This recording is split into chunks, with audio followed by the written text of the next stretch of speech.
Welcome back to Boilers and Beyond. I am your host, Jordan Jones. This is the 20th episode of Boilers and Beyond, and I just wanted to begin by thanking everyone who has listened to and supported the show to this point. I've had some really good interactions with a lot of you all listeners, and I know those are going to keep getting better once we have Purdue football games to talk about coming up. Less than 2 weeks stand between us and Boilermaker football now, as we are 11 days away from kickoff.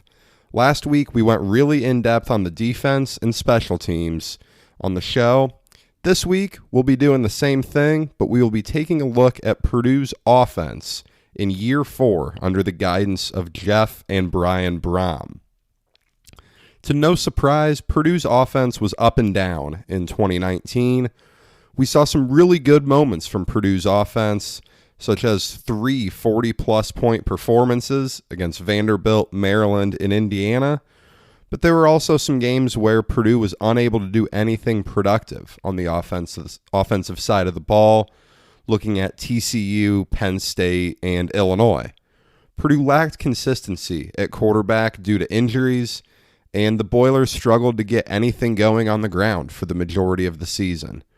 Purdue did throw for over 300 yards per game, but only rushed for 83 yards a game, totaling 393. While with lots of experience at the skill positions, Purdue will look to improve on their 25.8 points a game a year ago and get back to where they were in 2018 when the offense scored over 30 a game. As we said on the show last week, Purdue lost the turnover battle with its opponents a season ago. Winning there this season will be an excellent indication of growth on both sides of the ball.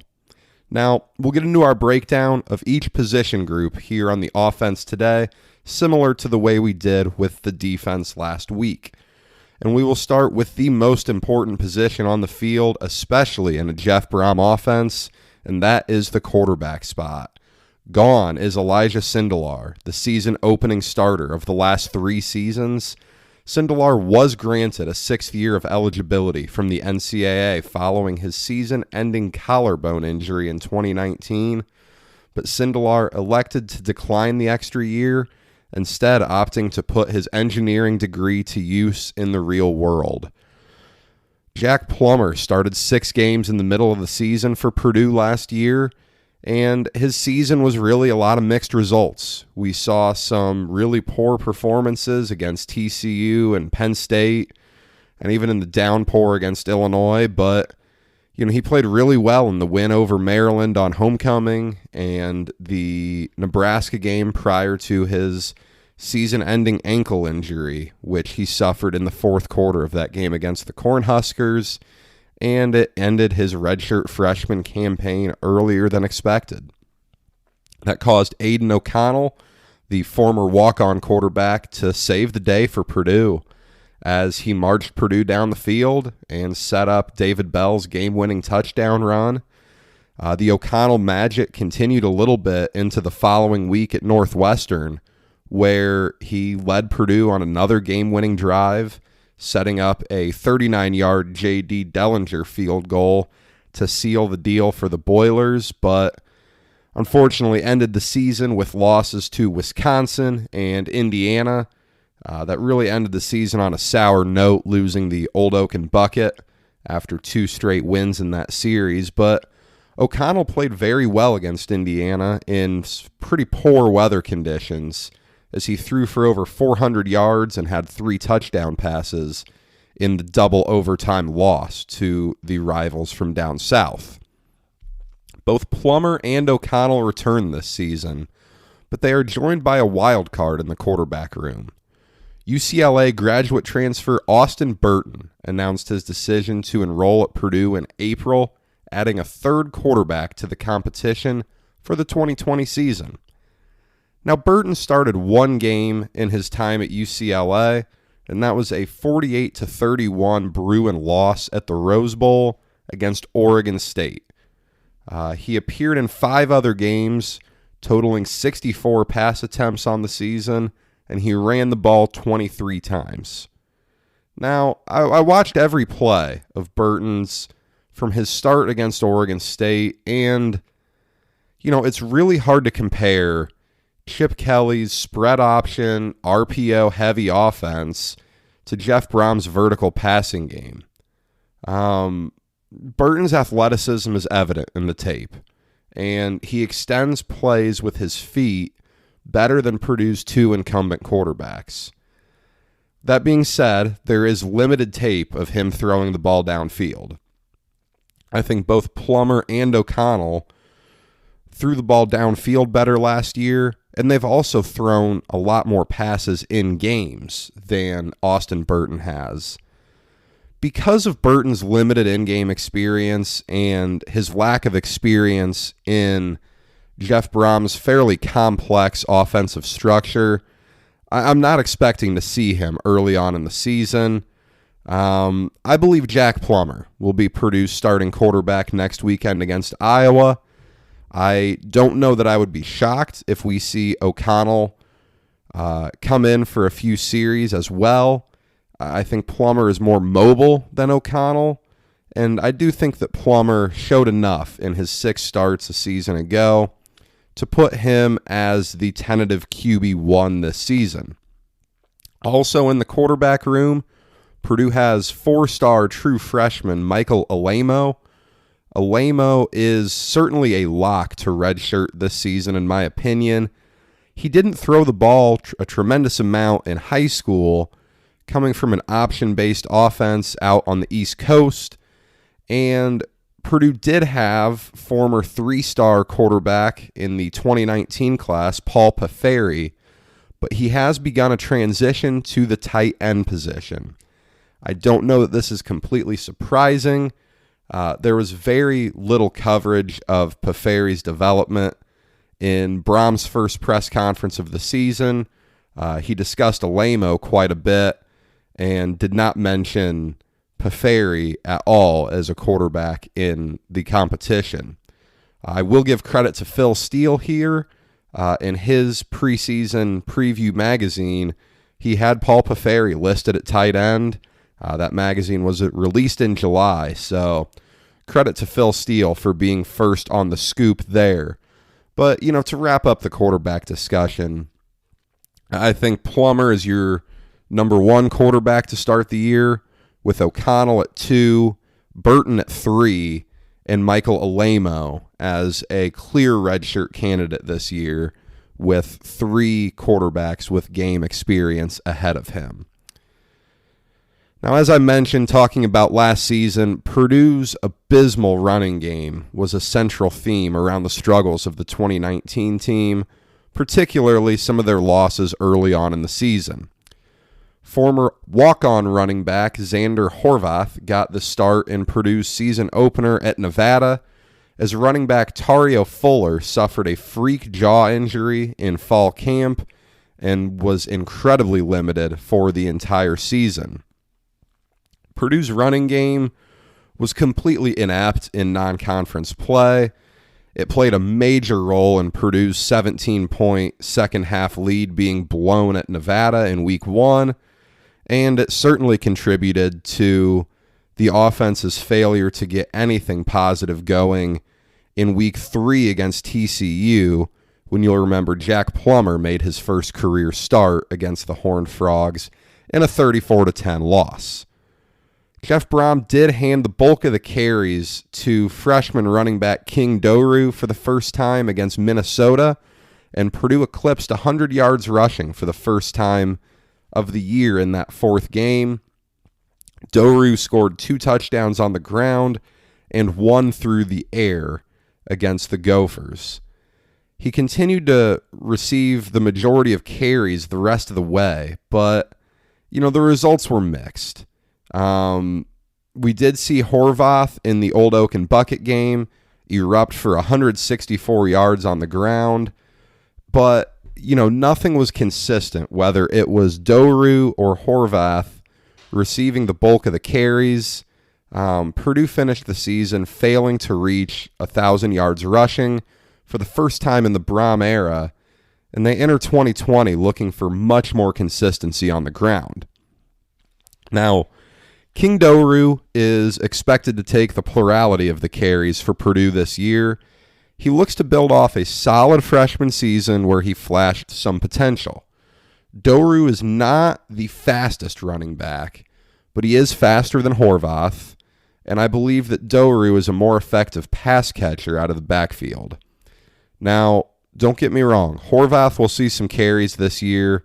He is ideal for short yardage situations, and this is an area where Purdue struggled mightily last year.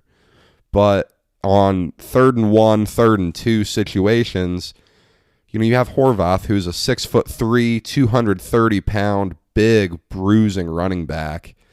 And although Doru isn't small either at 220 pounds, Horvath is a unit who should be tough to bring down.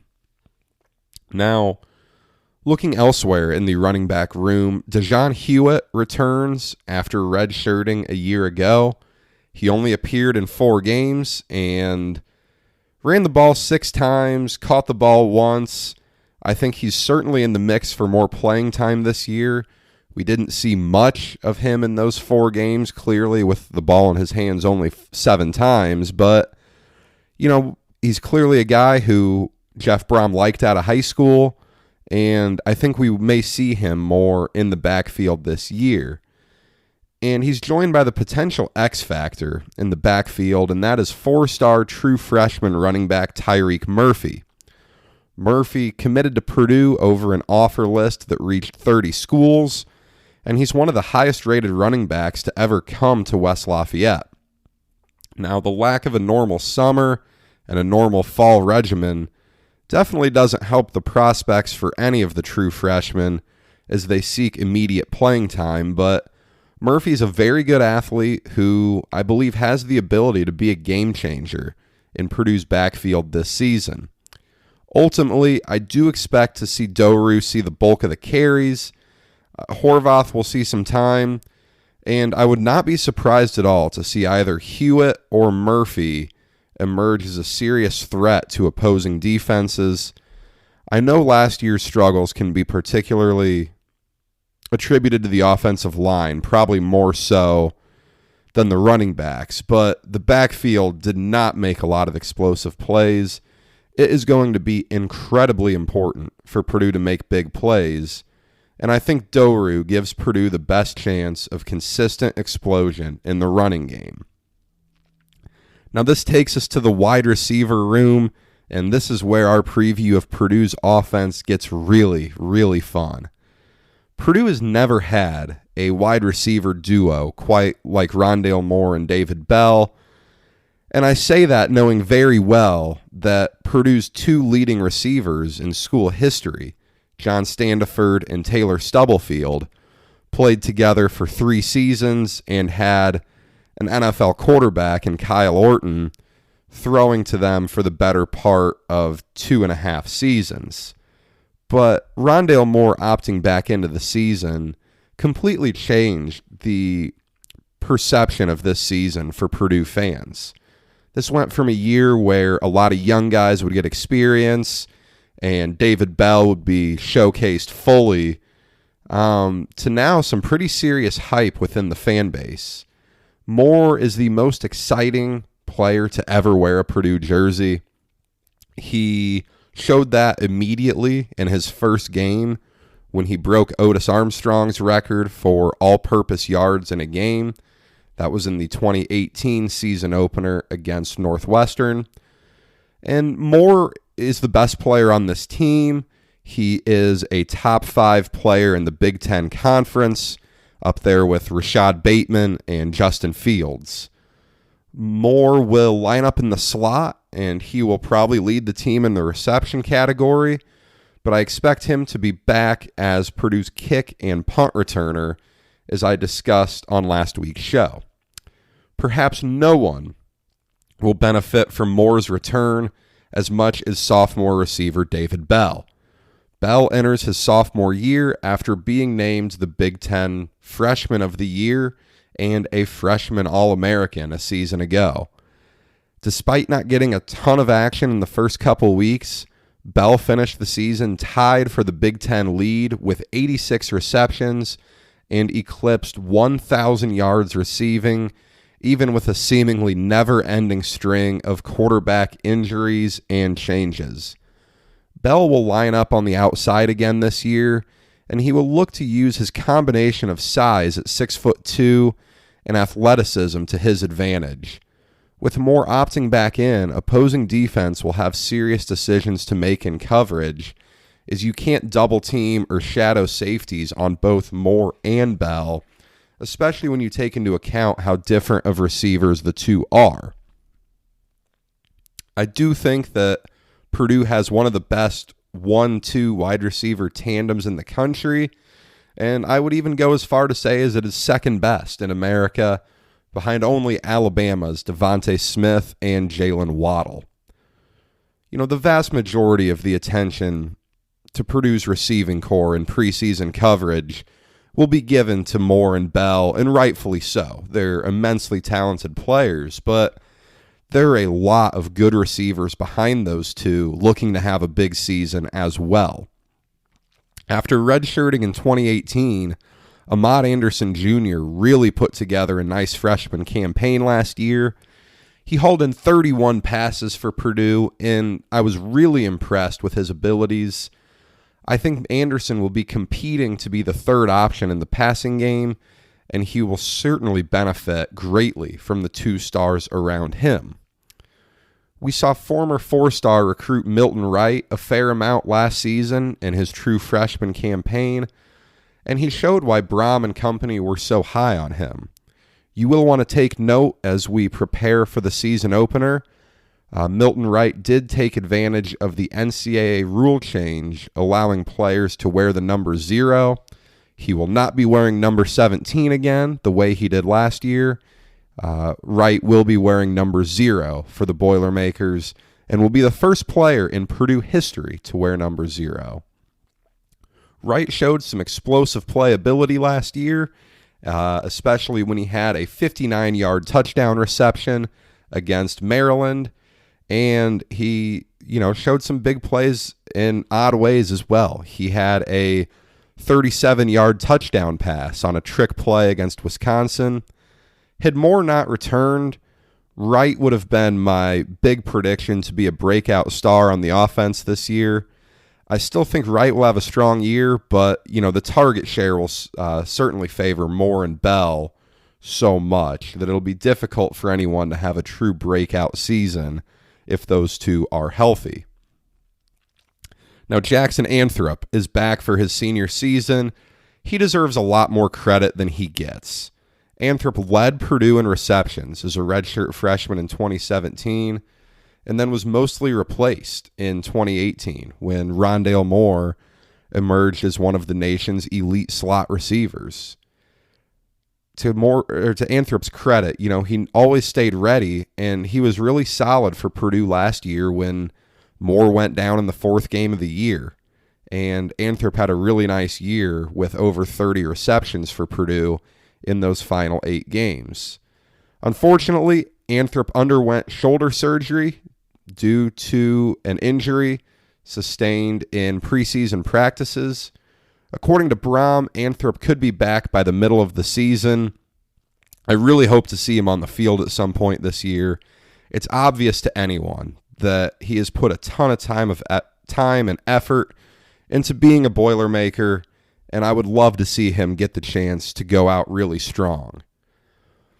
Malik Carr was Purdue's highest-rated recruit in the 2020 class from Oak Park, Michigan, and figures to compete for immediate playing time. Carr is a massive 6'5", 230-pound receiver who is a freak athlete. He did originally plan to play basketball for Purdue as well as a walk-on. I've had nothing further to indicate that he will pursue that, but, his size alone will help him so much on the football season. This year, a 6'5", 230-pound receiver is very rare, and to see that as a freshman, that's pretty unique and something that Purdue can really utilize, especially in red zone situations. I don't know that having tremendous expectations for Malik Carr is the correct outlook for this year. I think, there's so many talented receivers on this roster that playing time is going to be few and far between when you consider the amount of time that Rondale Moore and David Bell will spend on the field. But his outlook in terms of his Purdue career is really something that could be special to watch for Purdue. Converted quarterback Jared Sparks is a fifth-year senior. Given his lack of production at receiver over the past 2 seasons, my expectations are very limited. I think Purdue has a lot of better options on the outside. And a few of those other names to look at to see the field some for the first time are redshirt freshman Mershawn Rice and TJ Sheffield. Again, they would have had a much more clear path to seeing snaps had Moore stayed opted out, particularly Sheffield, who will see time as a slot receiver during his years at Purdue. With Moore back, I don't know that we'll see much of these two early on in the season, but should injuries take place ahead of them, they will be the first up to see the field in some capacity. And to round out the receiver room, true freshmen Abdur Rahman Yassin and Colin Sullivan are both talented players, but boy, they face massive climbs up the depth chart. I really don't expect to see them much this year, if at all. As we move into the tight end room, this is where Purdue loses a lot of their production. Bryson Hopkins was Purdue's second leading receiver a season ago. He had 61 receptions for over 800 yards and 7 scores.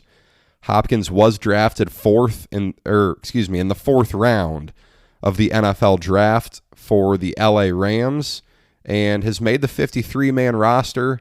He has been inactive for the bulk of their contest thus far, but he's going to be replaced this year, first up by sophomore tight end Payne Durham. He is the only returning tight end who has caught a pass for the Boilermakers, as he totaled 9 receptions for 82 yards a season ago. Durham has proven to be a threat in the red zone, as 4 of his 9 receptions resulted in 6 points a season ago. I expect Durham to be the clear-cut number 1 option at tight end this year, although his effectiveness as a blocker does need to continue to improve, with Purdue looking to fix their run game that was mostly broken a season ago. In addition to Durham, Purdue has 2 redshirt freshmen at tight end who will be eager to try and see the field this year. Both Garrett Miller and Kyle Bellotto saw limited action in 4 games a season ago. They were able to keep their redshirt status because of that. With limited game experience at Purdue, I can't claim to know a ton about them as players, but Brom loves his tight ends to be involved in the passing game. I have no reason to doubt that they'll be capable receivers for Purdue. Sophomore Jack Kravick transitioned from linebacker to tight end last season, where he played in high school. At 6'5" and 250 pounds, Kravick has an athletic frame, but he will need to move past both Garrett Miller and Kyle Bellotto on the depth chart.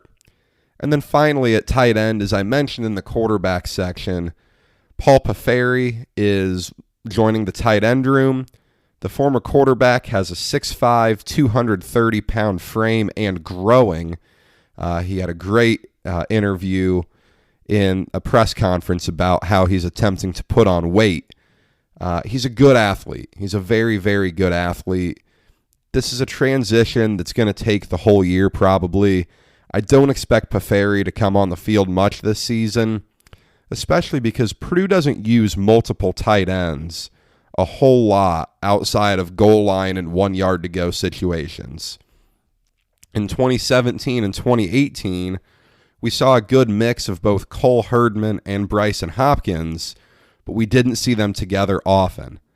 I think Purdue will be very limited in putting 2 tight ends on the field this year, given the talent they have at receiver. And I think you'll see a mix of Payne Durham and either Garrett Miller or Kyle Bellotto, whoever kind of emerges as that clear number 2 option there. Now up front, as much as the running backs struggled to make explosive plays in the backfield last year, An equal amount of blame, if not more, can be placed on the offensive line. The line will have to be better for Purdue this year. Although quarterbacks were only sacked 23 times a season ago, the line has to give quarterbacks time to make throws down the field and create holes for Doru and Horvath to attack. Purdue did lose an experienced fifth-year senior in tackle Matt McCann from last year's team. He did play both guard and tackle during his time at Purdue, and he was probably the most consistent piece from last year's group up front. Purdue did have Victor Beach start some games at center in 2019, but he was more or less forced into retiring from football this offseason due to recurring back injuries. While his experience was limited, it never helps to lose experienced players up front. Fifth-year senior Grant Hermans is Purdue's most known commodity on the offensive line, having started each of the last 3 seasons. He did miss time in 2017 with a knee injury, but has been healthy in each of the last 2 years. He will hold down the left tackle spot again this season, and Purdue will look to him to be an anchor on an offensive line without a plethora of experience. Will Bramel started 10 games for Purdue a year ago. I expect him to be back in the starting unit. He's 6'6", big, tall offensive lineman. He's an ideal fit to play at right tackle across the line from Grant Hermans. Although Bramel is currently dealing with an injury, I expect to see him on the field as soon as he is healthy. Last season, Sam Garvin took over at center when Victor Beach went out for the season. Garvin started the last 6 games there, and I expect Garvin to be back as the starting center this year. He will have continuity with both Plummer and O'Connell, and that continuity is more important than most people tend to realize. I think Garvin will continue to get better this year, and Purdue could really use him to have a good season. Mark Stickford started 8 games at offensive guard in 2019. He looks primed to return to the starting unit to make a big jump from his sophomore to junior year, just like a lot of other guys in this group. Now, Purdue did add a graduate transfer on the offensive line this summer, which has become a regular occurrence under Brom. Greg Long is a 5th-year senior grad transfer from UTEP. He really struggled with injuries over the past 2 years. There may be a chance he can get a 6th year of eligibility because of that. We will wait and see on that front. But before that, we need to see something out of Long to indicate that he can block at a Big Ten level and be a good offensive lineman for Purdue. He received quite a bit of praise for his work as a sophomore in 2017, and I think he will get a chance early and often to prove himself on the offensive line. Now, a few other names to watch. Sophomore Eric Miller is a big 6'7", 300-pound lineman.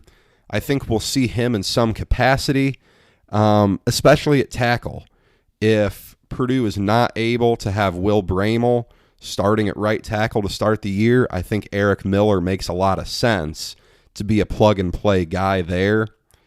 Junior DJ Washington has been on the second unit for a couple straight years now. I think he could break through and get some time with the first team this year. He'll be another guy likely playing at guard. Cam Craig and Spencer Holstead are both coming off of redshirt seasons. I think they both could play either guard or tackle, and they're going to be big threats to see the field this year as freshmen. Jeff Brom is very excited about what Purdue has in both Craig and Holstead, and we'll see what they can bring to the table this year, even as young offensive linemen. Now, really setting expectations for this group, it's fun. Purdue has an incredibly exciting group of skill position players. You'll see some spectacular plays from the receivers this year.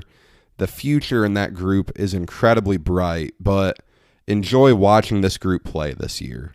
It's not often you have 2 receivers like Moore and Bell on the same offense. Enjoy that with everything you have for these 9 games.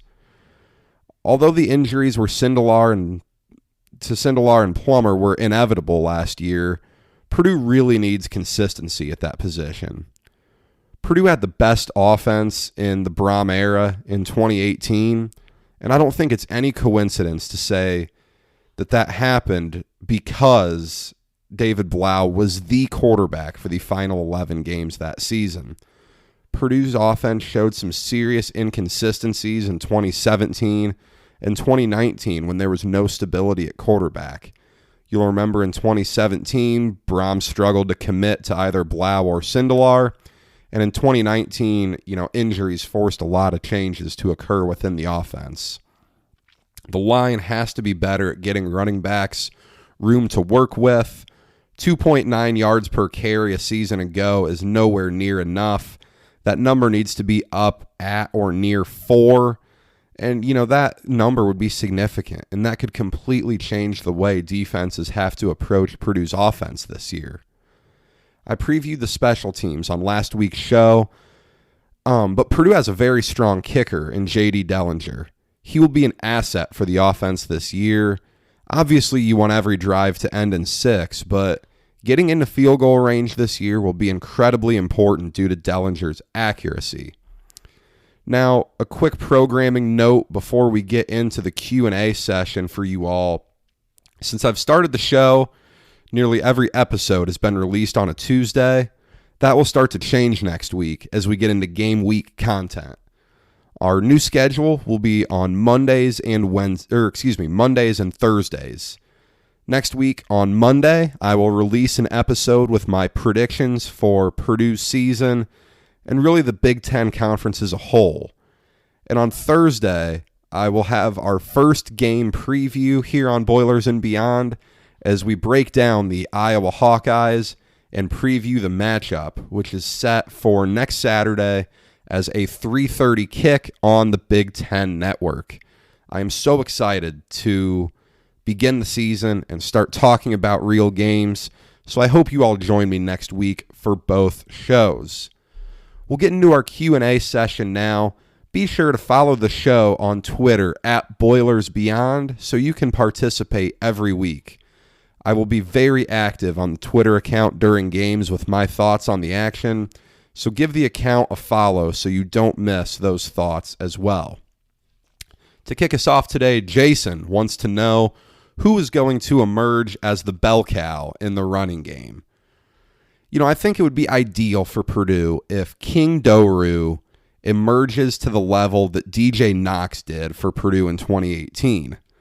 That year, Knox had 50 more carries and 350 more yards than the next closest rusher in Markel Jones did. I do expect to see Xander Horvath some, and I wouldn't be surprised if DeJohn Hewitt and or Tyreek Murphy receive some playing time, but Purdue has to run the ball better, and I think King Doerue as the bell cow gives Purdue the best chance of doing that. Nate wants to know how I think Rondale Moore's return impacts David Bell's role in the offense, as we only saw them together for a short time last year. Yeah, in the 3 games Purdue had where Moore and Bell played together, Bell only had 6 receptions. A massive part of that is to be attributed to the fact that his snap count was lower as he was still getting comfortable in the offense. But Bell's first big game came when Moore was injured in the second quarter against Minnesota. I think Bell will generate much more single coverage with Moore's return. I don't think you can double team both. And this is going to give Bell a lot of big play opportunities on the outside. His route tree will be wide open. And with Moore drawing safeties towards him, that can really open up the back end of the secondary for big plays. And as I said earlier in the show, I'm not sure that anyone is more thrilled with Rondale Moore's return than David Bell. Now, both Sam and the paint crew want to know who has the potential to have a surprise impact or a breakout season for the offense this year. I think this is a really hard question because there are so many known commodities at the skill positions for Purdue on offense. Payne Durham will start at tight end for Purdue. He only hauled 9 receptions in a season ago. I expect that number to increase a ton. Milton Wright is probably the receiver I see most poised to break out. He showed big playability last year when he averaged 16 yards per reception. And I think another year of maturation will have him making those big plays more consistently, especially when he's on the field alongside Rondale Moore and David Bell. At running back, I think you can look at Tyreek Murphy as the most likely to break out, as at this point I consider King Doerue and Xander Horvath to be known commodities. Josh wants to know, what was one flaw of Purdue's offense last year that you could see being improved this year? The running game. Purdue running for just 83 yards a game a season ago was nowhere near enough, and we saw that really kill Purdue when they had to throw the ball almost every time on 3rd and short situations. I like Purdue's offensive line this year more than I did last year's unit, and it's going to help a lot that both Doerue and Horvath got a lot of reps a season ago.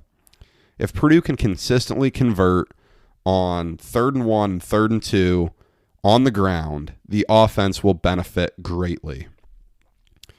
Brian wants to know, who is the biggest offensive recruiting target/commit for the 2021 class? Good question. I always love talking recruiting on the show. This probably isn't the most exciting answer, but Purdue has 3 offensive line commits for the class of 2021.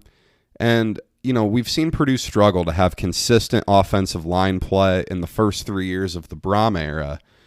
And building up depth up front is the best way to fix that problem.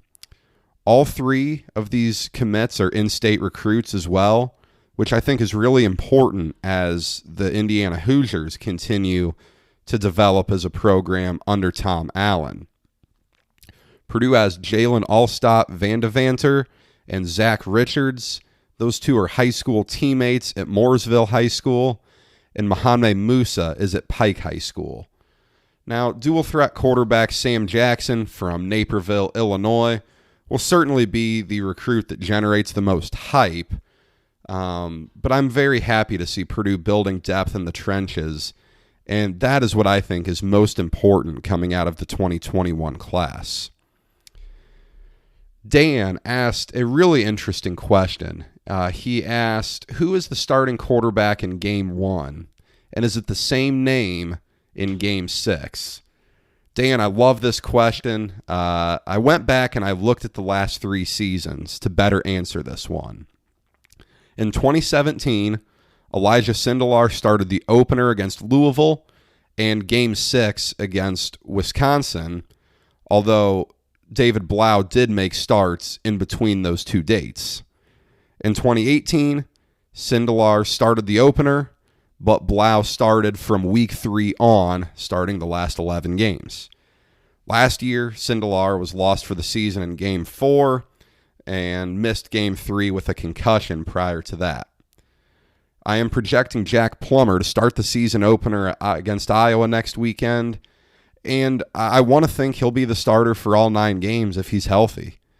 I think Purdue's lack of commitment to a quarterback has really hurt them. Looking at 2017 and the offense's production against Northwestern and Eastern Michigan to start the 2018 season, both losses. Last year was a mess due to injuries. I think Brom would like to stick to one quarterback. He said that in a press conference last week. Just reiterated that he does not want to have to play multiple quarterbacks, but did say that both will be ready in the bullpen if need be. I'm going to give your answer. I'm going to give your question a yes, but I would not place a bet on it. Finally, our last question, Purdue fan 694. He says, I think this team rides on how good we are in the trenches. Tell me everything you got on the Hogs. I agree with you. The offensive line is so important to Purdue's success this year. I thought there were more familiar names with a little bit of experience on the line this year than Purdue has had in the last few seasons. There's a good amount of experience at center and the 2 tackle spots. There may be some youth getting reps at guard this year, but I expect offensive line coach Dale Williams' group to be improved, and I think we'll really be able to judge improvement based on the effectiveness of the run game. That's all I have for this week's show. Thank you for spending your time with me today. Next time on the show, we will wrap up our previews of the 2020 Boilermaker football team by making some predictions about both the Boilermakers and the entire Big Ten for this season. If you want to get in on the Q&A sessions, give us a follow on Twitter at BoilersBeyond and hit us up before next week's episode. We'll be back on Monday for more of the biggest news and high-level analysis of Purdue athletics, so be sure to tune in. Until then, stay safe.